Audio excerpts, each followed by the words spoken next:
ये वीडियो जो है मैं इसलिए रिकॉर्ड कर रहा हूँ आप लोगों के लिए। अभी मैं घर में हूँ और घर में मुझे रिकॉर्ड करना पड़ रहा है। रीज़न ये है कि कुछ बच्चों की कमेंट्स आ रही है। कमेंट्स ये आ रही है कि आप जो संस्कृत की पेपर बताए थे उसमें से कुछ नहीं आया। तो यहाँ पर ये कुछ शब्द जो है ना, मुझे लगा कि भाई इतने दिनों से अपने एक्सपीरियंस अकॉर्डिंग बच्चों को करा रहा हूँ तो कैसे कुछ नहीं आएगा। तो फिर मैं पेपर को देखने पे विवश हुआ। पेपर मैं नहीं देखा था कि एक्चुअल में क्या क्या आया था, बट मुझे इस बात की यकीन था कि जो चीजें मैं बोर्ड में लिखा हूं, बताया हूं या जो सैंपल पेपर प्रोवाइड कर रहा हूं उसी से रिलेटेड आना है। अब बहुत से बच्चों का कल लाइव क्लासेस में भी कमेंट आ रही थी कि सर पेपर बहुत अच्छा बना, अब जैसे बताए थे वैसे। बट कुछ बच्चों का जो है कहना था कि कुछ भी नहीं है, कुछ भी नहीं। और एक तरफ बच्चे बोल रहे हैं आप जैसे बताए थे वैसे पूरी तरीके से आई थी, तो मैं किसकी बातों पे विश्वास करूं। इसलिए मैं देखा पेपर में क्या एक्चुअल में। तो आप लोगों को बता दो बच्चों, जो कुछ नहीं आया बोल रहे हो ना, कुछ नहीं का मतलब समझते हो आप लोग? कुछ नहीं का मतलब समझते हो?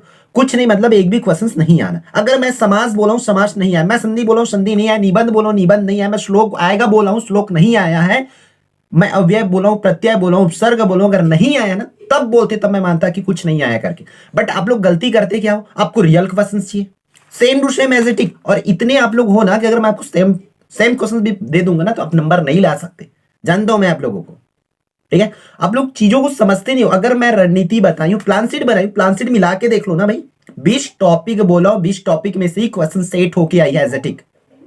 अब बोलोगे एज इट इज जैसे कि संधि में जो एग्जांपल आप सैंपल पेपर में दिए वैसे ही आए, तो ऐसा कैसे हो सकता है? अभी मैं कैसे रियल पेपर आपको प्रोवाइड करा सकता हूं? मैं अपने बच्चों की भविष्य कभी बर्बाद नहीं कर सकता, ठीक है। मुझे बोर्ड की पॉइंट ऑफ व्यू से जो क्वेश्चन पेपर सेट करना है मैं वैसे ही करता हूं। अगर मेहनत नहीं कर सकते हो ना तो बेवजह की कमेंट करना ना बंद कर दीजिए, क्योंकि आपसे ना हो पाएगा। बस खाली दिमाग आए थे, खाली दिमाग जाओगे, कुछ कर नहीं सकते। ऐसा तो नहीं कि सिलेबस आपको आज पता चल रही, पेपर से एक दिन पहले। प्री बोर्ड का पहली बार तो एक चीज अच्छा हुआ है छत्तीसगढ़ में कि प्री बोर्ड का टाइम टेबल जो है कई महीना पहले आ गए, एक महीना पहले मान के चलो, वरना ऐसा होता नहीं है अक्सर। तो एक महीना में भी तुम्हें इतना होश नहीं आया कि हमारी संस्कृत की पेपर होना है तो हमें उसके लिए पढ़ना पड़ेगा, विज्ञान की पेपर होना है तो उसके लिए पढ़ना पड़ेगा। आप लोग तो ऐसे ही भरे पड़े रहते हो, लास्ट डे के लिए इंतजार करते रहते हो। इतने होशियार हो, इतने धुरंधर हो ना कि लास्ट आखिरी दिन में पढ़ लोगे। आखिरी दिन में क्या करते हो? बस पेपर खोजते हो, पेपर ढूंढते हो, मिल गया तो उसी को पढ़ के जाते हो, आ गया तो ठीक, नहीं तो गए। भाई जो चीजें कंफर्म टॉपिक है, प्लान शीट बताओ। अगर प्लान शीट फेल हुई ना तो तब जाके कमेंट करो। अगर वीडियो नहीं देखे हो ना तो देखा करो, ठीक है। जो स्ट्रेटेजी बता दिया है तो किसी के भविष्य के खेलने के लिए तो नहीं बनाएंगे, है ना। तो इसलिए ध्यान से देखा करो, समझा करो। जो जो टॉपिक बोला उसी टॉपिक से हर एक ग्रामर की वीडियो भाई बनाए हैं, लाइव आकर के पढ़ाए चैनल पर। पढ़े हो क्या आप लोग?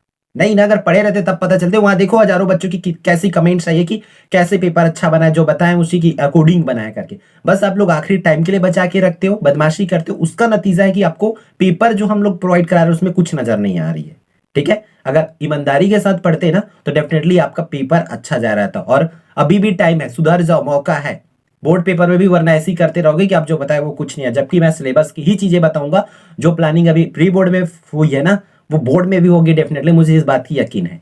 बच्चों एक्सपीरियंस के अकॉर्डिंग करूंगा। और भाई इतने बच्चों की भरोसा है ना, उस भरोसा को कभी तोड़ूंगा नहीं। और इतने बच्चों को जब आगे बढ़ाने की जिम्मा ले रखे है ना, कंटिन्यूसली, हमें कुछ मिले या ना मिले, हम बस रेगुलरिटी बनाए रखे। पिछले 3 सालों से आप लोग देख लेना कि वीडियोस आना अगर बंद हुआ होगा तो कंटिन्यूटी, अगर 10 व्यू भी आ रही, 15 व्यू, 100 व्यू आ रही ना, तब भी हम रुके नहीं है, कंटिन्यू करे जा रहे हैं, करे जा रहे हैं, बस करे जा रहे हैं।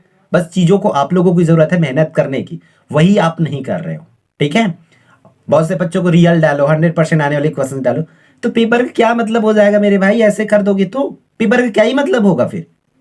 पेपर का मतलब होता क्या है? इन चीजों को तो फिर समझोगे ही नहीं तुम लोग। क्या ही मतलब का होगा फिर इस पढ़ाई का, अगर इस तरीके से पेपर्स आपको प्रोवाइड करा देंगे तब जाके बनाओगे तो, ठीक है। तो एक लाइन बोलूंगा और आखिरी आखिरी जाते जाते, टाइम है, सुधर जाओ, ईमानदारी के साथ मेहनत करो, ठीक है। पढ़ाई ही तो है जिसमें हम ईमानदारी दिखा सकते हैं। पारी बाकी तो पूरी चीजें में बेईमानी हो रही है, तो यहाँ तो ईमानदारी के साथ भले फेल हो जाओ लेकिन ईमानदारी के साथ पढ़ो, ईमानदारी के साथ करके आओ, ठीक है। तो इस वीडियो में इतना ही। आई होप आप लोग समझ गए होंगे। नहीं समझोगे तो फिर भाई आपको समझाने के लिए प्रभु जी आएंगे, तब शायद आप समझ पाओगे। जब समय जो है असली तमाचा मारेगा ना, तब आएगी समझ। सुधर जाओ।